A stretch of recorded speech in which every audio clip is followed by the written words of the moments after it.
실감이, 그리고 제가 이걸 함으로써 학교에 가고 이제 다시 공부를 시작한다는 이런 실감이 나는 것 같습니다. 저는 방학 동안 이제 일도 하고 또 친구들이랑 만나서 놀기도 하고 했는데요. 다른 분들은 또 각자 저와는 다른 그런 방학을 보내셨을 것 같은데요. 사실 100% 만족하는 그런 방학은 없을 거라고 모두가 다 개개인별로 추구하는 바가 다르고 방학 동안에 이루고 싶었던 그런 일들이 달랐을 텐데 100% 이뤘다고 하는 사람이 정말 극히 드물겠죠. 저도 제가 하겠다고 마음을 먹고 일도 하고 놀기도 하고 그렇게 방학을 보냈는데요. 사실 일을 하다 보니까 조금 더 놀고 싶었다는 그런 아쉬움도 조금 드는 것 같습니다. 사람이 역시 100%를 만족하고 이렇게 하기에는 약간 부족한 면이 사람이 언제나 욕심이 많다 보니까 그런 게 있는 것 같습니다. 자, 오랜만에 이제 총우치 기공학에 다시 동영상을 찍게 됐는데요.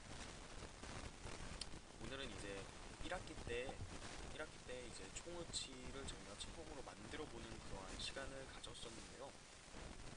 이제 마지막에는 이제 연마까지 하면서 우치를 완성을 하는 게 이제 1학기까지의 이제 저희 수업 진도 과정이었다면 교수님이 내주신 이러한 선행학습 이런 과제물을 보았을 때 저희가 다시 처음부터 시작하는 것은 우리가 만든 의치상을 수리하는 그러한 진도부터 이제 공부를 시작을 하는 것 같습니다. 의치상 수리를 하려고 한다면 역시 저희가 만든 의치를 뭔가 이제 결함이 있거나 결함이 없는 사람은 있고 결함을 만들거나 저처럼 이제 잘 만들지 못한 학생들은 굳이 결함을 만들지 않아도 결함이 많을 수도 있겠는데요. 그러한 것을 이제 수리를 하는 그러한 내용인 것 같습니다. 의치상 수리에 관련된 이제 내용을 교수님께서 동영상으로 먼저 이런 것이 선행학습 과제물이다 하고 동영상을 올려주신 거에서 제가 캡처본을 따서 다시 동영상으로 제작을 하려고 합니다. 의치상 수리에 대한 그러한 지금 과제물 동영상을 시작해 보도록 하겠습니다. 의치상 수리 기공 과정의 결함이나 환자의 취급 부주의, 교합 불량, 적합 불량 등으로 인하여 내진 의치상이나 인공치가 파절될 경우 파절되기 전에 의치상으로 수리해주는 과정이다. 이제 사진에서 보시는 대로 조금 관리가 잘 안돼서 파절이 됐거나 아니면 애초에 제작을 한 이후부터 교합이 불량한 이러한 의치상을 수리해주는 그러한 과정이 되겠습니다. 그 레진 의치상의 파절 원인과 이제 수리 분류가 있는데요. 레진 의치상의 파절 원인은 다양한데 기공 과정의 결함이나 환자의 취급 부주의, 교합 불량, 적합 불량 등으로 구분하여 살펴보았을 때 결함에는 이제 왁스를 완전하게 제거하지 못했을 때도 결함이 생기고요. 치조제에 근접 배열하거나 협측으로 벗어난 배열, 이제 배열이 완벽하게 되지 않았을 때 이럴 때도 역시나 결함이 생길 수밖에 없죠. 그리고 잘못된 매몰 과정과 무리한 취출을 했을 때도 결함이 생깁니다. 연마시 부주의로 의치를 놓쳐 바닥으로 떨어져서 파절되는 것이 대부분이다. 네, 사실 제가 이제 1학기 때 총우치를 만들다가 연마를 하면서 떨어뜨렸는데 이제 부러졌어요. 네, 그래서 저는 이제 꼭 이 의치상 수리를 이제 꼭 거쳐야 하는 그러한 인원이 되겠습니다.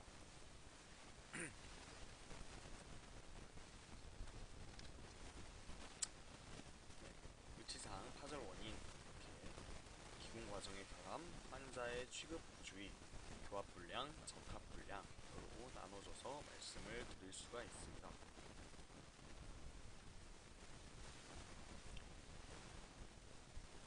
기공 과정의 결함, 왁스 제거 불충분, 치조제의 근접 배열 및 협축으로 벗어난 배열, 잘못된 잘못된 매몰 과정과 무리한 취출, 맛이 부주의로 파절된 경우를 이제 얘기를 합니다.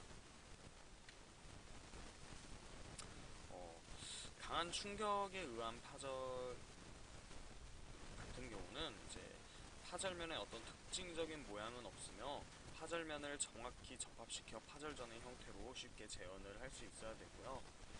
재료의 이제 피로에 의한 파절 같은 경우는 파절면은 나무 나이테와 같은 양상을 보이는데 이는 반복되는 교합력에 의해 균열이 서서히 생겼기 때문입니다. 이러한 경우는 접합 수리를 하여도 다시 파절이 일어날 가능성이 높으므로 교합관계의 개선이나 조직면 개조 등과 같은 근원적인 조치가 후속 처리되어야 합니다. 이제 의치상 수리 같은 경우에는 단순 수리와 이제 복합 수리로 나뉘게 되는데요. 그에 대한 이제 설명을 하기 전에 이제 저 다른 부분을 이제 살펴보도록 하겠습니다. 파절 부위의 접합에는 이제 중요 핵심이 정확도와 이제 좌우를 이제 어떻게 접합을 시키느냐 뭐 이런 과정 같은데요. 먼저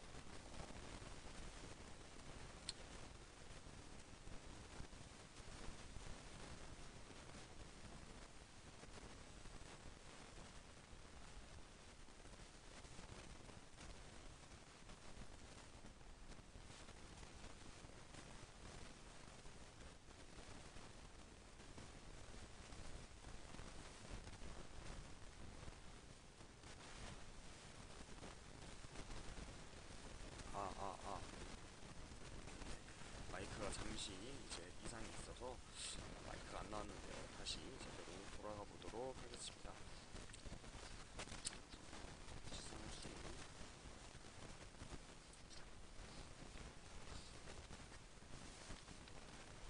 파절된 레진 지상은 때때고 파절된 지 수일이 지난 뒤에야 수리를 의뢰하는 경우가 종종 있습니다.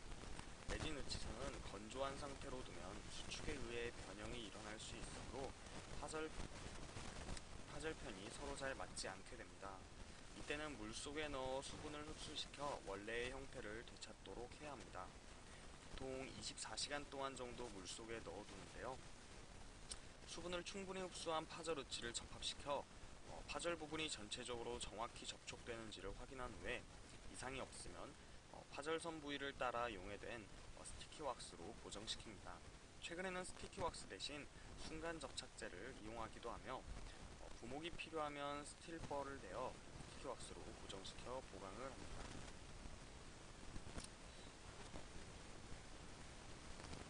파절 의치가 정확하고 이제 안정적으로 고정되어 있으면 변형 부위를 비딩과 박싱을 하고 통법에 따라 조직면에 석고를 주입하여 모형을 제작하는데 수리 부위가 아닌 곳에 언더컷이 있으면 미리 왁스로 블락아웃을 해두면 모형을 제거할 때 수월합니다. 석고가 경화되면 모형이 손상되지 않도록 의치를 조심하여 분리하고요. 모형은 의치에 수리할 부위가 훼손이나 기포 등이 없이 해부학적인 형태가 세밀하게 인기되어 있어야 합니다. 파절 의치의 파절편을 파절선을 중심으로 양측으로 새로운 레진이 주입될 공간을 확보하기 위해 일정한 형태로 삭제해줍니다. 이때 구의치상과 새로운 레진 사이에 결합 강도를 높이기 위해 다양한 형태로 파절선을 형성해주는 것이 그런 경우가 있습니다. 석고 코아 체득. 파절 의치가 정확하게 고정되었으면 석고를 이용하여 코아를 전망면에 체득을 합니다. 이때 석고 코아는 의치를 분리한 다음에 되돌릴 때 의치가 안정되는 폭을 갖게 하기 위해 파절 부위를 중심으로 폭넓게 해주는 것이 바람직합니다.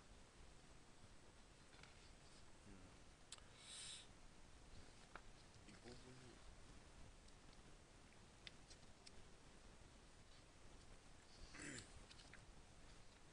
먼저 그 전에 이제 파절선을 형성할 때 그 플라스크 메소드라고 해서 보통 열중압 레진으로 수리할 때 시행하는 방법으로 이러한 또 방법이 있고요.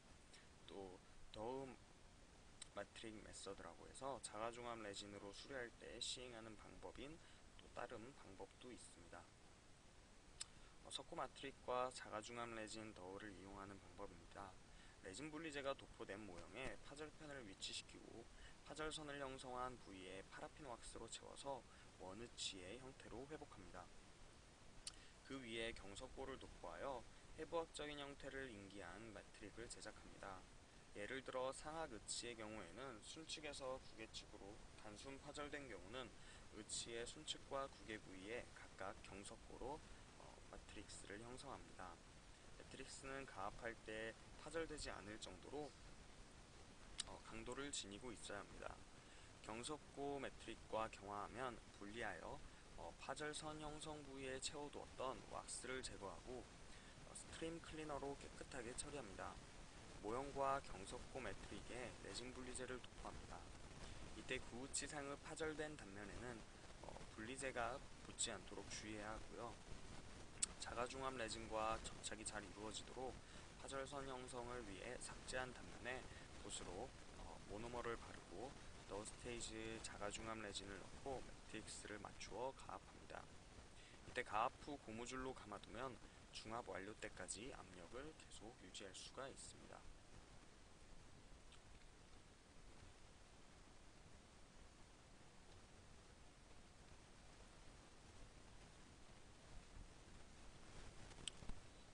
파절의치가 정확하게 고정되었으면 석고를 이용하여 코아를 전망면에서 체득한다.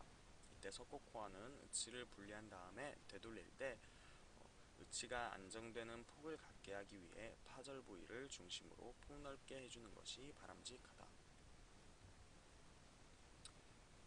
파절 의치가 정확하게 고정되었으면 석고를 이용하여 코아를 전망면에서 체득한다. 이때 석고 코아는 의치를 분리한 다음에 되돌릴 때 의치가 안정되는 폭을 갖게 하기 위해 파절 부위를 중심으로 폭넓게 해주는 것이 바람직하다. 네, 파절선 형성해가지고 제가 방금 말씀드린 부분인데요. 파절선을 중심으로 양측을 삭제하여 조직면에서 연마면을 향해 V자 형태로 배배를 부여하고 화학적 결합뿐만 아니라 기계적 결합력을 높일 수 있도록 도베테일 컷으로 파절선을 형성합니다. 파절선을 중심으로 양측을 삭제하여 조직면에서 연마면을 향해 V자 형태 똑같은 핑크 자가중압 레진 전입입니다. 석고 코아에 레진 분리제를 도포하고 파절 의치를 정확하게 조립한 다음 완전하게 왁스로 고정을 해줍니다. 핑크 자가중압 레진으로 액상으로 혼합하여 파절선 부위에 반복적으로 첨가해 축성한 다음 압력 중압기에서 중압을 진행합니다. 핑크 자가중압 레진을 액상으로 혼합하여 파절선 부위에 반복적으로 첨가해 축성한 다음 압력 중압기에서 중압을 진행합니다. 핑크 자가중압 레진을 액상으로 혼합하여 파절선 부위에 반복적으로 첨가해 축성한 다음 압력 중압기에서 중압을 진행합니다. 핑크 자가중압 레진을 액상으로 혼합하여 파절선 부위에 반복적으로 첨가해 축성한 다음 압력 중압기에서 중압을 진행하고 핑크 자가 이게 사진이 이제 똑같은 건데 여기서 이제 핑크 자가중압 레진을 계속해서 반복적으로 이제 파절선 부위에 첨가해서 축성을 시킨 다음에 계속 반복적으로 첨가를 하죠. 그 다음에 압력 중압기에서 중압을 진행을 합니다. 이렇게.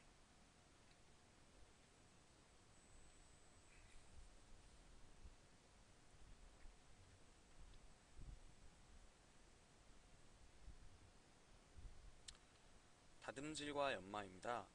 일반적인 의치상 다듬질과 연마 과정으로 최종 마무리를 하는데요. 이 다듬질과 연마 같은 경우에는 이제 저희가 1학기 때 또 해보았듯이 조금 이거는 조금 그래도 한번 해본 거여서 좀 편하게 할 수 있지 않을까, 또 그러한 생각이 드는데요.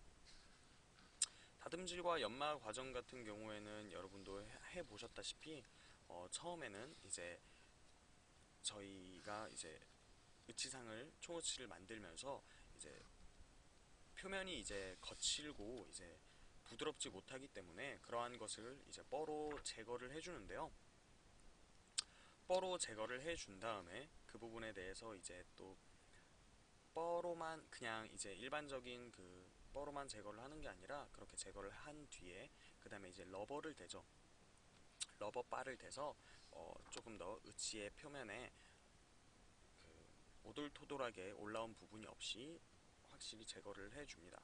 그렇게 되면은 이제 어, 우치상의 그 치간 부위의 깊은 곳을 연마할 때는 이제 펄미스를 대는데요. 그 전에도 이제 러버를 댐으로써 표면에 조금 더 매끄럽게, 표면이 매끄럽게, 만졌을 때 매끄럽게, 약간 어떤 식으로 표현을 해야 되는 것이 맞는지는 모르겠는데요. 일단은 처음에 그 오돌토돌한 부분이 없게 됨으로써 결과적으로는 만졌을 때 조금 더 매끄럽게 만들어준 후에 그 다음에 여기 사진에 나온 것처럼 이렇게 펄미스를 대줍니다. 펄미스를 대주는데 그때의 주의점은 이제 순측과 협측의 치간 부위에 깊은 곳을 연마할 때는 충분한 양의 젖은 펄미스를 도포하여 레그 휠로 연마를 하게 되는데요. 펄미스가 쉽게 씻겨나가므로 계속적으로 이제 모래를 올려주면서 연마를 해주시는 게 이제 가장 포인트가 되겠습니다. 비교적 넓은 부위의 으치상인 순면과 현면의 변연부는 브러쉬 휠을 사용하여 연마를 해주고요. 상악국의 깊은 부위와 하악 설측의 좁은 부위는 펠트콘이나 작은 버프 휠로 연마를 합니다. 파인 펄미스로서 제거되지 않는 흠집을 제거하기 위해서는 트리폴리를 건조한 레그 휠에 연마를 하고 다시 광택제인 초크, 징크, 옥시드, 루즈 등을 건조한 레그 휠에 묻혀 최종 연마를 해줍니다. 최종 연마가 끝나면 이제 으치를 세정용액을 묻힌 후 솔로 이제 깨끗이 닦아내고 초음파 세척기에서 불순물을 제거하고 이제 나면은 연마까지 이제 완료가 되는 그러한 과정입니다. 네, 이렇게 하면은 이제 저희가 개강을 다시 해서 다시 시작하게 될 그 총으치 선행학습 부분은 이제 마무리가 되는 것 같습니다. 네, 다듬질과 연마 과정으로 이렇게 매끈하게 광택이 살 수 있도록 그렇게 연마를 해준 그러한 사진입니다. 네, 여기까지 이제 저희가 이번 개강을 하고 나서 처음 배우게 될 그러한 으치상 수리에 대한 그 설명을 마치겠고요. 이제 다음으로는 신종우 교수님께서 이 파일을 이용해서 이제 이렇게 만드셨는데 이 안에 또 신종우 교수님께서 동영상을 넣어 놓으셨어요. 그렇기 때문에 그 동영상을 마지막으로 이제 보시면서 마무리를 이제 하도록 하겠습니다.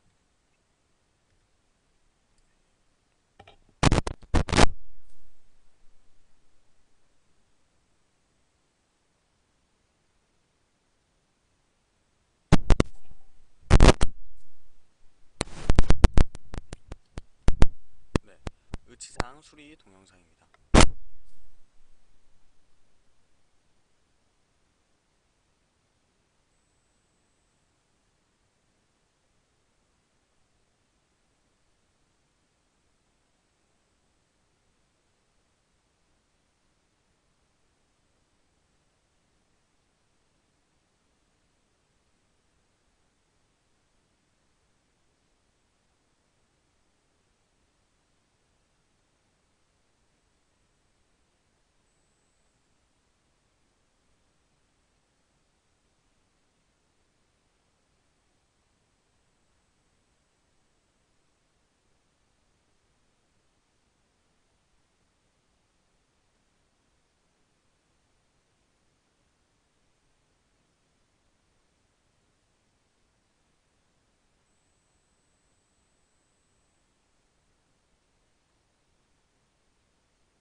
수리 동영상에 대해서 보셨는데요.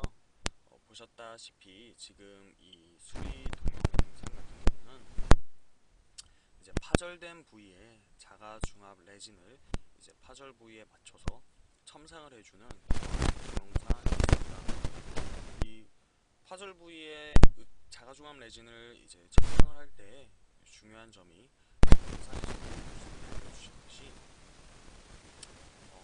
조금 원래 이전의 총우치보다도 조금 더 두껍게 첨상을 해주는 것이 포인트라고 할 수 있겠습니다. 그리고 또한 이 자가중압 레진을 첨상을 하고 나서 자가중압 레진을 실온에서 그냥 이렇게 실온에서 중압을 이제 시키는 것이 아니라 압력 중압기에 넣어서 그 중압을 시켜주는 그러한 과정을 거치는 것이 또 포인트라고 교수님께서 말씀을 해주셨습니다. 이렇게 오늘 그 의치상 수리 동영상까지 봄으로써 이제 준비된 이제 파일 같은 거는 다 보셨는데요. 다음 3주차는 의치상 수리가 아니라 이제 의치상을 수리하는 게 아니라 인공치, 아까 말씀드린 그 파절의 원인, 이제 파절된 경우에서 나왔듯이 인공치가 파절된 경우에 대한 것에 이제 학습을 이제 한다고 교수님께서 말씀을 하셨습니다. 의치상에 이렇게 자가중압 레진을 첨상을 하고 이렇게 의치상을 수리하는 것 말고도 또 이제 인공치를 수리하는 그러한 과정을 배울 텐데요. 아까 제가 말씀을 드렸잖아요. 저는 의치상이 부러진 경우다. 연마시의 부주의에서 떨어뜨려서 의치상이 부러진 경우가 이제 의치상의 결함 원인 중에 하나가 있었는데, 제가 이제 그 마지막 경우라고 말씀을 드렸는데, 사실 저는 의치상만 부러진 게 아니라 저는 의치상과 인공치가 같이 부러진 그러한 케이스입니다. 어떻게 보면은 이제 제가 부주의한 거지만 또 좋게 생각을 하면 저는 이제 의치상을 수리하고 인공치를 수리할 거를 미리 알았기 때문에 미리 학기가 시작하기 전에 먼저 준비를 해놨다라고 생각을 하면 되게 긍정적으로 생각할 수 있을 것 같습니다. 오늘 이렇게 의치상 수리에 대한 영상을 보았는데요. 사실 저희가 선행학습을 하는 거에 있어서 1차적인 가장 큰 목표가 있고 있었지만 저는 또 단순히 이렇게 선행학습을 하는 것이 이제 모든 100%가 아니라 저희가 이렇게 다시 방학 동안 못 받았던 그런 느끼지 못했던 감각이 없어졌던 그러한 총우치에 대한 시기공에 대한 그러한 감을 다시 살릴 수 있는 그러한 계기를 이제 교수님께서 만들어 주셨다고 생각을 합니다. 오랜만에 또 이렇게 몇 달 동안 안 하다가 다시 영상을 찍으니까 뭔가 다시 새롭기도 하고 재밌기도 한 그러한 기분이었는데요. 여러분들도 방학을 잘 보내시고, 저보다도 이렇게 영상을 먼저 찍으신 분들도 계시는데 모두 다 방학 동안에 잘 지내신 것 같아서 기분이 좋습니다. 이것으로 오늘 총우치 2주차 의치상 수리에 대한 영상 마치도록 하겠습니다. 당장 내일